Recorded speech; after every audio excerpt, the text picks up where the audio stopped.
it is so damaging to allow our government officials to basically use religion to justify whatever their political ends are. That's right.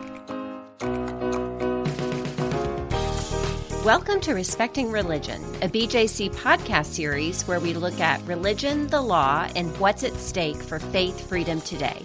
I'm Amanda Tyler, Executive Director of BJC. And I'm General Counsel Holly Holman. Today's episode is a Respecting Religion conversation about the recent elections.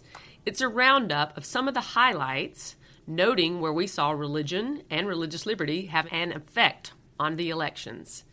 We're now just a little more than a week past the elections, and while the stories are still being written, we do have a few takeaways, don't we, Amanda? We do. You know, historically, in these midterm elections, the party of the president always loses, and often loses in a big way.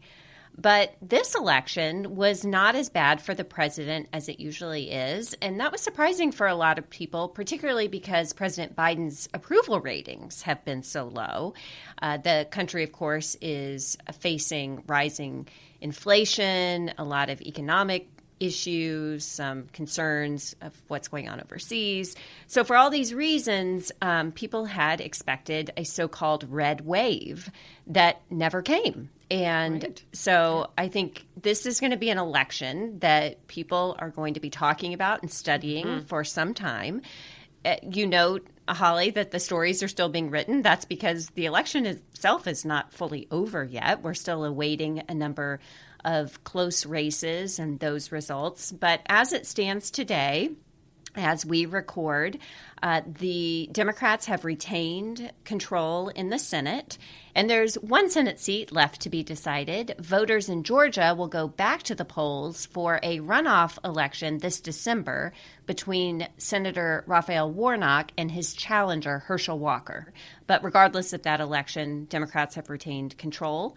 In the House, we are going to have a change in power with the Republican Party holding a majority. Right now, we don't know how big that majority will be, but we know that come January, we are back to divided government in Washington and all that comes with that.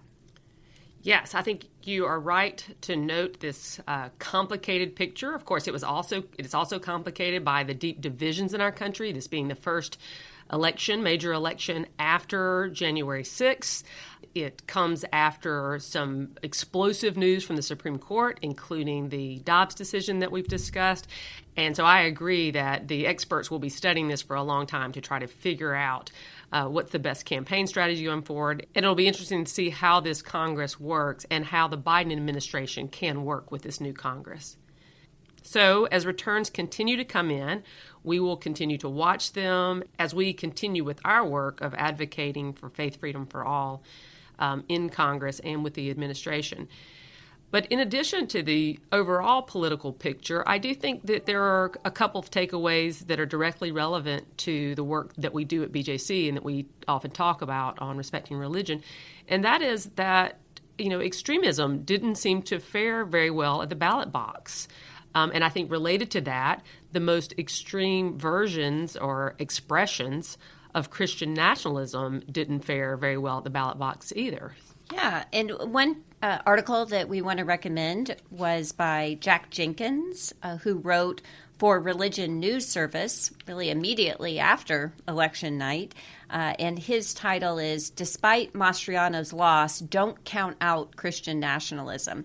Of course, he's referring to the loss of Doug Mastriano, who had been running for Pennsylvania governor and who lost pretty big in that race.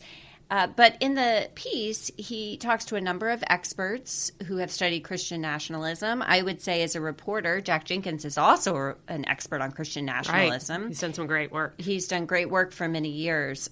So this is a great contribution to that body of work.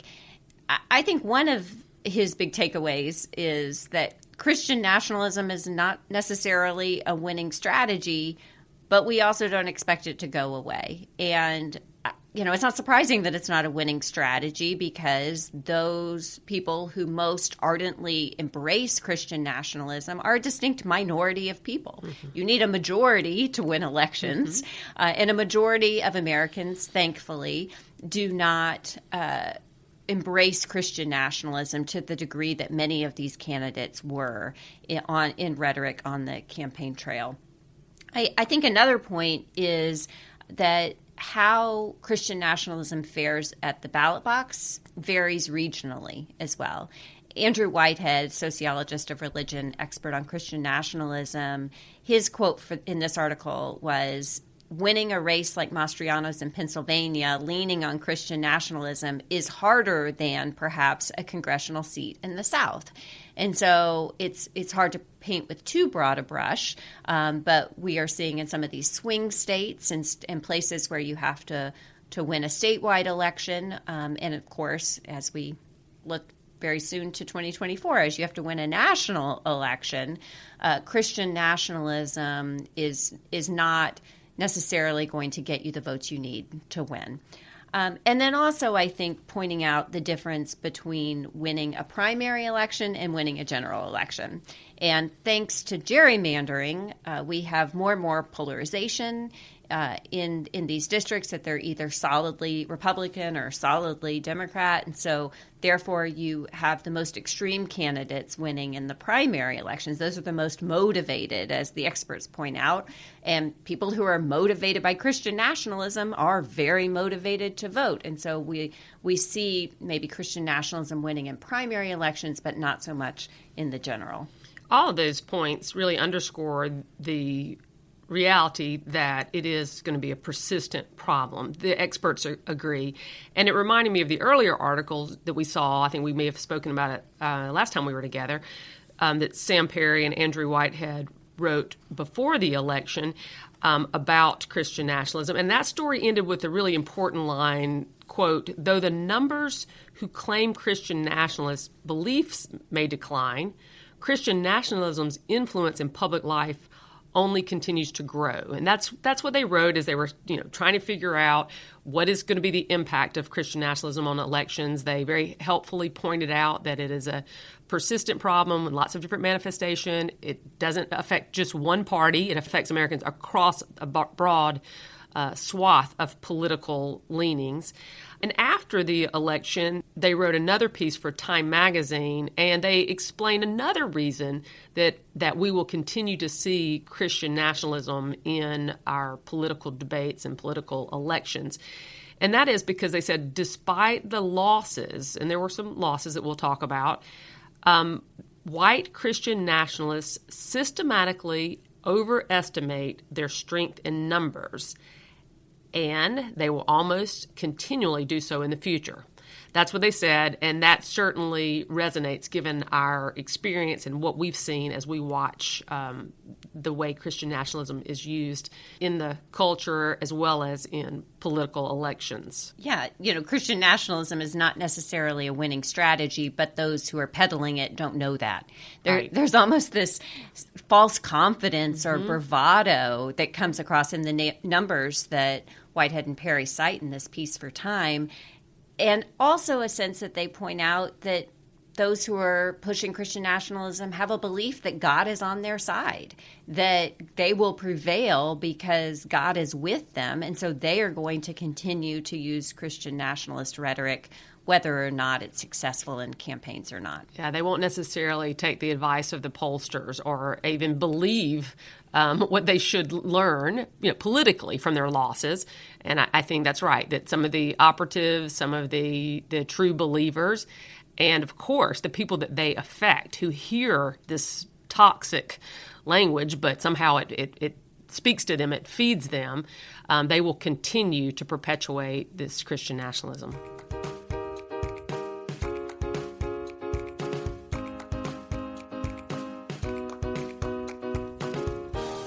So let's talk about some of these specific races that we were watching. Yeah, you mentioned the governor's race in Pennsylvania, where Doug Mastriano was defeated by the Attorney General, Josh Shapiro, and that was certainly one that we were watching.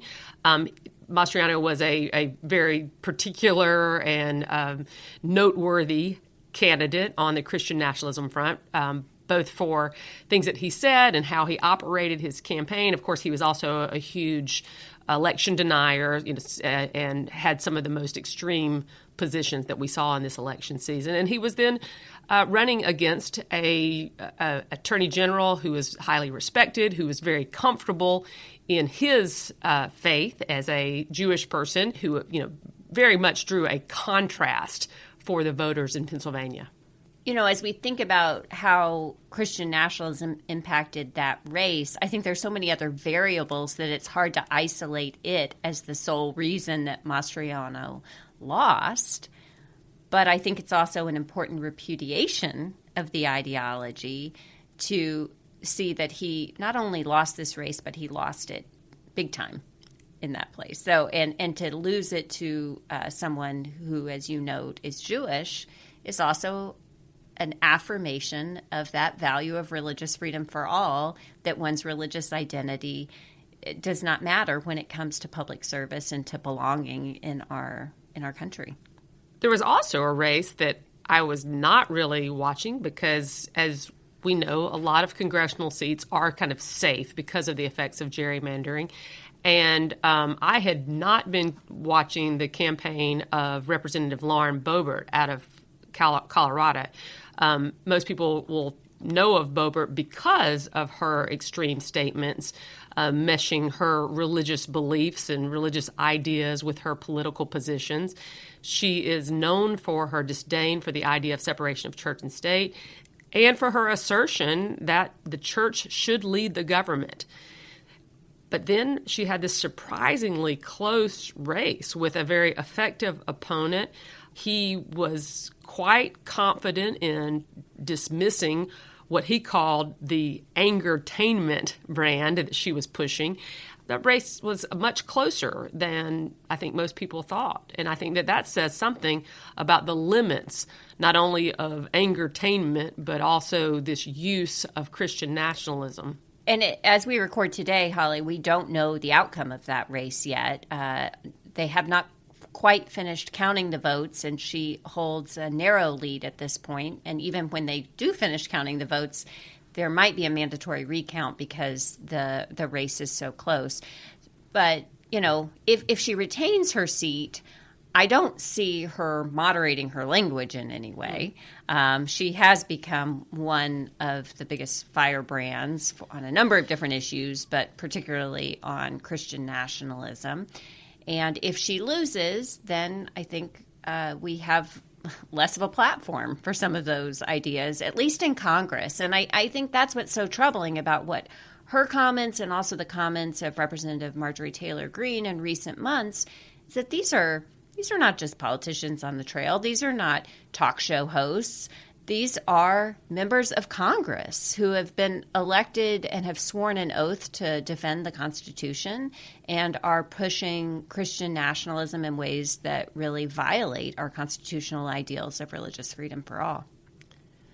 Yeah, and I think this opponent, his name is Adam Frisch, was doing the best he could to try to reframe the issues and not to let the voters just kind of stay in this angry place, and to really try to take some of the air out of the outrageous comments that Boebert is known for saying. She has said things like, it is time for us to position ourselves and to rise up and take our place in Christ and influence this nation as we were called to do. I mean, she really represents this ideology that is so harmful and completely at odds with the kind of religious liberty tradition that we have that would serve, the voters that obviously come from a variety of different religious perspectives. Well, regardless of how Boebert's race ends up, we know we are going to have a firebrand for Christian nationalism in the next Congress with Marjorie Taylor Greene. She has continued her rhetoric after the election and continues to sow doubts about the integrity of the election process in ways that are really dangerous. And of course, remember, Marjorie Taylor Greene is the one who is known now for being the first member of Congress, the first leader to embrace the term of Christian nationalism, to embrace an identity as a Christian nationalist, to call on the Republican Party to be the party of Christian nationalism. She's even selling shirts that say, "Proud Christian Nationalist." And she sailed to re-election in her congressional seat. And so we know that ideology is going to continue in the halls of Congress. Yeah. Importantly, she did have opposition, and I think the opposition, tried to show voters the danger that she represents. But as you note, she was elected quite handily, and so we can expect for that to continue to be a struggle to oppose the kinds of statements that she puts out in the public discourse. Meanwhile, we know that some extreme versions of Christian nationalism did prevail in certain places. I think this points to the regionalization of Christian nationalism in some ways. And one place that we saw that in particular was the state of Oklahoma. In Oklahoma, voters elected Ryan Walters to be the Secretary of Education, which means he will be in charge of public schools. And on the campaign trail, he has said that every Oklahoma teacher should get training from a private Christian school called Hillsdale College. And why? He said, because our kids need to know about the founding. They need to know this country was founded on Judeo-Christian values. Mm-hmm. This is just textbook Christian nationalism, no pun intended there, as far as peddling a Christian nation false narrative and doing so in public schools in ways that detract from a real understanding of American civics, of the constitutional protections for religious freedom for all. And so here's a place where you have not just Christian nationalist rhetoric on the campaign trail, but now we're going to have Christian nationalism in state policy as well. Yeah, I think the issue of public schools and all the political fighting about public schools will continue, and we know that a strong piece of that is about how history is taught. So we'll put an article about that in our show notes. It comes from Baptist News Global. Maybe it's not surprising to see that happened in Oklahoma in light of Governor Kevin Stitt, who was just reelected. Yeah, I saw a video on Twitter, which we will link in show notes, that Governor Stitt gave a speech the week before the election in which he dedicated every square inch of the state to Jesus. He said, "With the authority that I have as governor and the spiritual authority and the physical authority that you give me, I claim Oklahoma for you." Meaning Jesus. This was in a prayer that he was delivering at some kind of political rally. So the mixing of political and religious authority, the way that leads to idolatry, the way that confuses our religious and political allegiances and duties, it's all on display in this rhetoric from Governor Stitt, and something certainly to watch on how this rhetoric turns into policy. Yeah, with the authority that I have as governor, I mean, he might want to check his job description. All right. Well, that also brings us to another state that we should note. Florida had a big night. Regardless of the topic that we're talking about here, Amanda, I think all of the political commentators were saying, what's happening in our nation as a whole and how divided we are as a country. Florida was a big story because Republicans won statewide in such considerable numbers, I think. So, of course, there's been a lot of talk about Governor DeSantis and, his kind of rising place in the Republican Party. He has certainly emerged as a national rival for former President Donald Trump. He has used this kind of Christian nationalist language pretty pervasively, but I would say not quite as extreme in its most extreme forms as some of the other candidates that we've been talking about. We all know about some of the controversies in Florida, particularly his controversial efforts in public schools over sexuality and incentivizing teacher training about history and civics that's based on really harmful ideology, harmful in education, and harmful in the fight against Christian nationalism.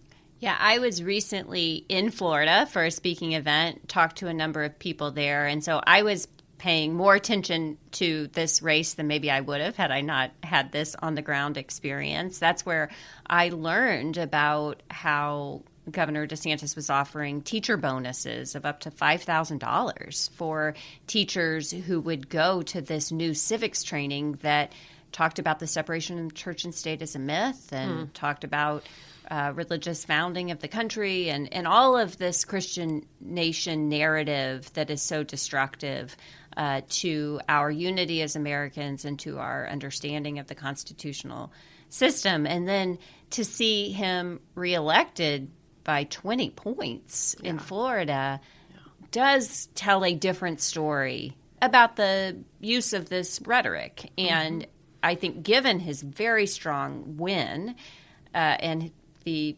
perhaps likelihood that he decides to run for president, we will likely see this kind of rhetoric on the campaign trail there as well. Yeah, it's really important that we keep an eye on that.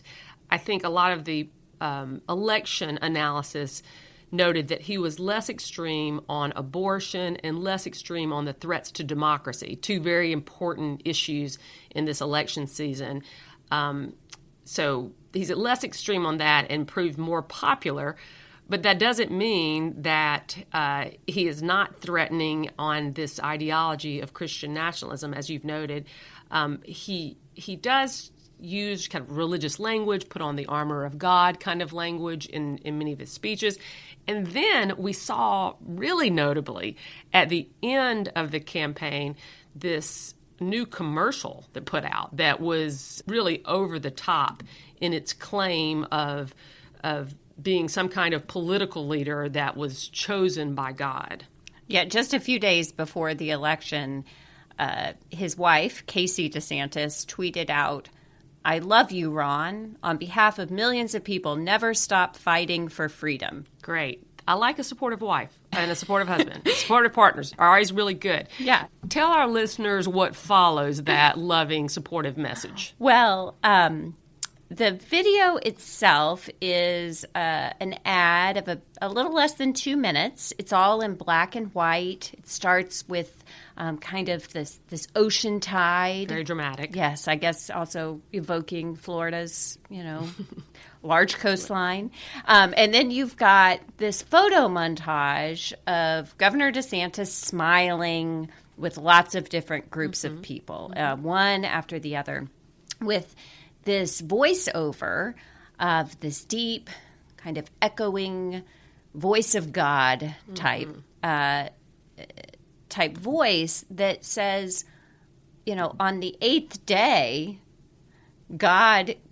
Eighth day. On the eighth day. Okay, yes, there are 7 days, right, in the week. Okay, and there's a creation story. There's a creation story that also takes 7 days. Biblical creation story we're talking about. Yes, and it says, on the 8th day, God decided he needed a fighter. Yeah. And so God created a fighter. But all of this is superimposed over all of these pictures of Governor DeSantis, of course, suggesting that God created Ron DeSantis on the 8th day. And I mean, it's just a ludicrous ad, but it's also really offensive as well, and was offensive to a lot of people. Yeah. And you describe it well. It is totally over the top, dramatic, this mix of beauty and inspiration, with this biblical theme. Well, the tireless writer and editor of Baptist News Global, Mark Wingfield, reported on it. And I think he did a great job providing some analysis, letting different people react to it. And for me, he provided some much-needed humorous coverage of that ridiculous ad. Yeah, and I appreciated that he included the comments in that piece from Michael Steele, who is, of course, former RNC chair, and also went to divinity school. Yeah, I did not know that. Yeah, and so we learned that here in this piece. And I guess his comments, I'm just going to read here, Michael Steele's comments. He said, "On the 8th day, really? Church much? God needs a protector? He could ask Moses to do that, right? What the hell are you talking about? Oh, God needs someone who's going to go out and challenge the status quo. You ever hear of a man named Jesus? Then he said, I don't need Ron DeSantis to be Christ. I just need him to be governor. And that's the problem. These idiots mesh it all together and think they are one and the same. Wow. Yeah. Well, thank you, Michael Steele, for taking such a strong stance against Christian nationalism, even in the context of his party's, kind of rising hope, right? So that was refreshing to hear. And again, it's not subtle, and it doesn't take a lot of thought to see what's going on here. Some people might not want to think about this much. They might just think it's silly, or they might wonder, what is the harm of such, this kind of mockery of Christianity? Maybe they're just tempted to dismiss it. But we know, Amanda, that Christian nationalism is a huge political problem in addition to being a religious problem.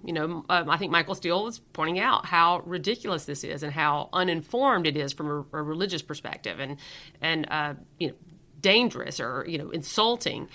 But I appreciated the commentator also cited in that article who said, God bestowed upon us a modern-day miracle and created Ron DeSantis. And how do I know? Because the Florida governor's ad tells me so. I think that was... Not the Bible. Not the Bible tells me so, but the governor tells me so. And really, that points out, the danger, the religious danger in misusing the Bible, confusing what the Bible actually says and its importance to so many people. What shouldn't be lost is that as a political tool, it is so damaging to allow our government officials to basically use religion to justify whatever their political ends are. That's right. So to say, how do I know? Because the governor told me so. I'm going to give the governor the kind of authority that I would give God in my life is extremely dangerous. Whatever your political interests are and whether they lean, to one party or the other, I think you might want to stop. We all might want to stop and say, do we want those policies justified by religious authority? And what are the implications when we allow our elected officials to act in that way?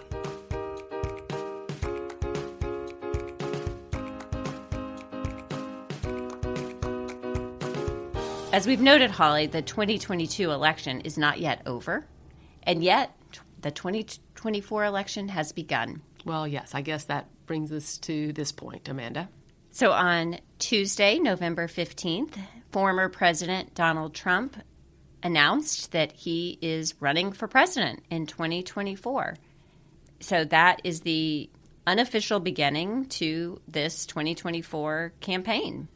And, BJC continues to do our work defending religious freedom for all, and we have done that for more than 8 decades, working with Republican and Democratic administrations and all different mixes of Congress, and we will do that regardless of what party is in power.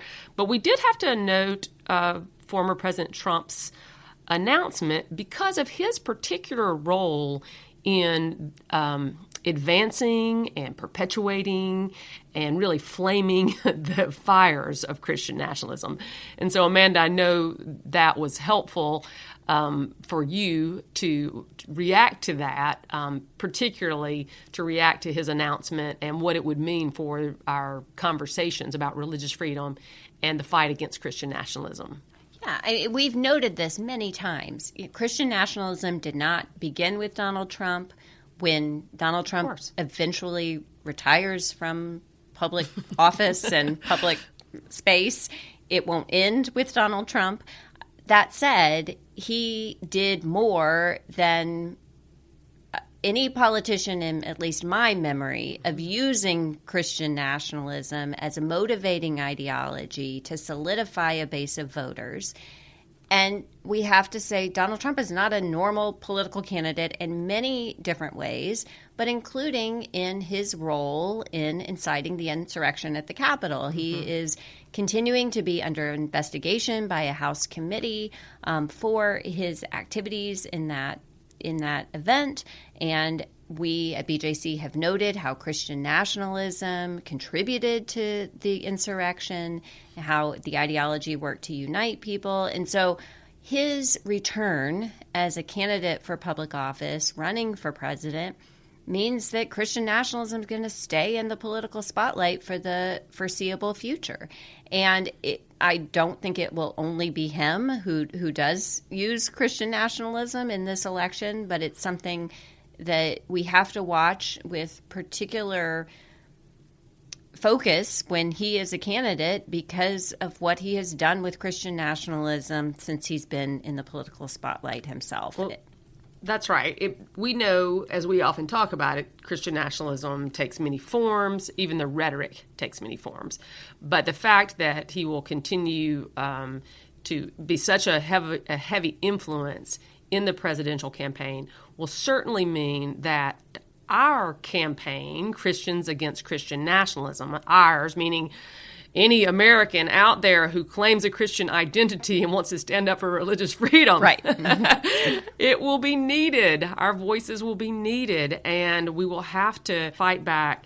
And while we assume that we will continue to hear Christian nationalist rhetoric from former President Trump and throughout the campaigns, we will also be listening very carefully and very hopefully that we hear some clear voices in opposition and more in keeping with America's tradition of religious freedom.